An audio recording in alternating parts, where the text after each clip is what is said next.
বিসমিল্লাহির রহমানির রহিম। পরম করুণাময় অসীম দয়ালু আল্লাহর নামে শুরু করছি।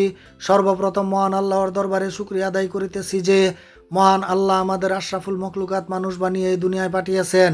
প্রিয় দেশবাসী, সারা বাংলাদেশের সর্বস্তরে, সর্বসেক্টরে, সর্বশ্রেণীতে, সর্বপ্রকার বিচার কার্যে, সর্বস্তরের অফিস আদালত, স্কুল কলেজ, ইউনিভার্সিটি, হাসপাতাল, রাজস্ব অফিস, সড়ক, রেল, নৌ পরিবহন, নদীবন্দর, সমুদ্রবন্দর, সকল আইনশৃঙ্খলা বাহিনীর সংস্থা, সকল সরকারি ও বেসরকারি প্রতিষ্ঠান, মালিকানা ও স্বায়ত্তশাসিত প্রতিষ্ঠানের সংস্কার করতে হবে।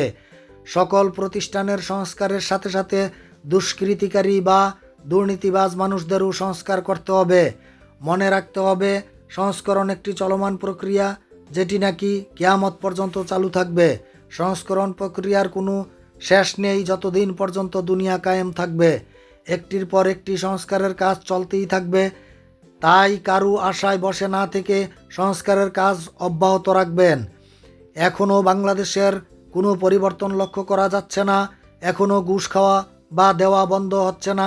এখনও চাঁদাবাজি বন্ধ হচ্ছে না। এখনও টেন্ডারবাজি বন্ধ হচ্ছে না। এখনও সিন্ডিকেট ভেঙে চূর্ণ বিচূর্ণ করা হচ্ছে না। এখনও বিভিন্ন ক্ষেত্রে দালালি করা বন্ধ হচ্ছে না। এখনও বিভিন্ন ক্ষেত্রে উপর মহলের হস্তক্ষেপ করা বন্ধ হচ্ছে না। এখনও চাকরির নিয়োগের ব্যাপারে দুর্নীতি হচ্ছে। এখনও আইন শৃঙ্খলা বাহিনীর নিরপেক্ষ কার্যক্রম পরিলক্ষিত হচ্ছে না। এখনও সঠিকভাবে শিক্ষা ব্যবস্থা চালু হচ্ছে না। এখনও বাংলাদেশের প্রতিটি ক্ষেত্রে ন্যায় বিচার প্রতিষ্ঠা হচ্ছে না। এখনও ড্রাইভারদের বেপরোয়াভাবে গাড়ি চালিয়ে অ্যাক্সিডেন্ট করা বন্ধ হচ্ছে না। এখনও প্রতিটি ক্ষেত্রে, প্রতিটি সেক্টরে, প্রতিটি অফিস আদালতের চাকরিজীবীদের বেতন ব্যাংকিং সিস্টেম করে ট্যাক্সের আওতাভুক্ত করা হচ্ছে না। এখনও প্রতিটি চাকরিজীবীদের তাদের ক্যাটাগরি অনুযায়ী বেতন নির্ধারণ করে সঠিক বেতন পরিশোধ করা হচ্ছে না। এই জন্যই তো তারা যে কোনো কাজ করার জন্য ঘুষ নেয়। মূলত ঘুষ, চাঁদাবাজি, দালালি, টেন্ডারবাজি, মিথ্যা কথা বলে চড়া মূল্যে জিনিসপত্র বিক্রয় করা, এই সকল কর্মকাণ্ড সংগঠিত করে অসৎ উপায়ে অতিরিক্ত টাকা পয়সা উপার্জন করার জন্য। আর অবৈধভাবে টাকা পয়সা উপার্জন করে বাড়ি, গাড়ি, জমি, অট্টালিকা ও প্রাসাদ বানিয়ে বিলাসিতা করার জন্য। শুধু তাই না, এই অবৈধ টাকা বিদেশে পাচার করে দিয়ে পরিবার পরিজন সহ বিদেশে অট্টালিকা, প্রাসাদ কিনে সেখানে তারা বিলাসবহুল জীবনযাপন করে। এই সমস্ত কার্যকলাপ চিরদিনের জন্য বন্ধ করতে না পারলে বাংলাদেশকে কখনো উন্নত করা যাবে না। দেশের টাকা বিদেশে চলে গেলে দেশের অর্থনীতি ধ্বংস হয়ে যায়।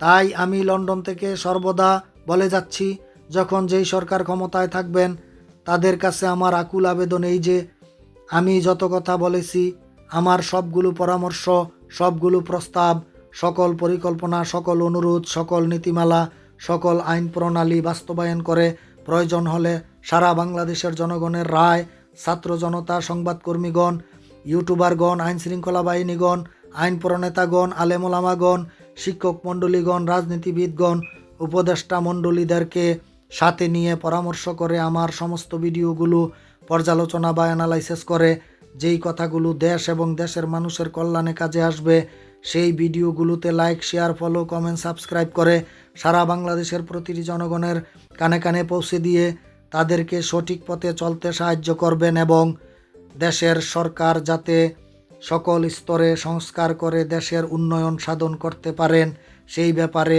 সকলের সহায়তা করবেন। ভুল ত্রুটি হলে ক্ষমা সুন্দর দৃষ্টিতে দেখবেন। অমা তৌফিকি ইল্লা বিল্লাহ। আসসালামু আলাইকুম ওয়া রাহমাতুল্লাহ।